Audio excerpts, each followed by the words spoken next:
જૂનાગઢમાં આધ્યાત્મિક અને પૌરાણિક મહત્વ ધરાવતા સુપ્રસિદ્ધ મહાશિવરાત્રી મેળાના આયોજનની પૂર્વ તૈયારીઓ વહીવટી તંત્ર દ્વારા આરંભી દેવામાં આવી છે.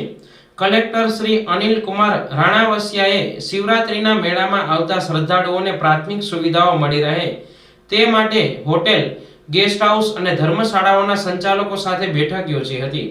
કલેક્ટર શ્રીએ જણાવ્યું હતું કે મહાશિવરાત્રીના મેળામાં દર વર્ષે લાખોની સંખ્યામાં શ્રદ્ધાળુઓ આવતા હોય છે, ત્યારે વહીવટી તંત્ર દ્વારા પ્રાથમિક સુવિધાઓ માટેની તૈયારીઓની વ્યવસ્થા કરવામાં આવતી હોય છે, પરંતુ મેળામાં આવતા ભાવિકોની સંખ્યા ખૂબ મોટી હોય છે. ખાસ કરીને બાથરૂમ, યુરિનલ સુવિધાઓ અને વ્યવસ્થા જળવાઈ રહે છે એ માટે વહીવટી તંત્ર દ્વારા શિવરાત્રીના મેળા દરમિયાન હોટેલ, ગેસ્ટ હાઉસ ના બાથરૂમ, યુરિનલ શ્રદ્ધાળુઓને ઉપયોગ કરવા દેવા માટે અપીલ કરવામાં આવી હતી, જેનો હોટેલ અને ગેસ્ટ હાઉસ સંચાલકોએ હકારાત્મક પ્રતિભાવ આપ્યો હતો. શિવરાત્રીના મેળા દરમિયાન શ્રદ્ધાળુઓ માટે હોટેલ, ગેસ્ટ હાઉસના ટોયલેટ, બાથરૂમ આપવા માટે સહમતિ દર્શાવી હતી. કલેક્ટર અનિલ કુમાર રાણાવસિયાએ હોટેલ અને ગેસ્ટ હાઉસ સંચાલકોનો આભાર માન્યો હતો.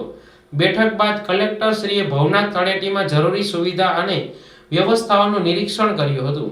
ખાસ કરીને રસ્તા, સાફ સફાઈ, પીવાના પાણીની સુવિધા, urinal toilet, block sign board લગાવવા સહિતના પાયાની સવલતોને અગ્રતા આપવા અધિકારીઓને જરૂરી માર્ગદર્શન આપ્યું હતું. આ ઉપરાંત કલેક્ટરે બસ ડેપો અને રેલવે સ્ટેશનની પણ મુલાકાત લીધી હતી. બસ ડેપોમાં શૌચાલયમાં સ્વચ્છતા જળવાઈ રહે તેમજ રેલવે સ્ટેશન બહારની બાજુ પણ ટોયલેટ બ્લોકની સુવિધા ઊભી કરવા જણાવ્યું હતું.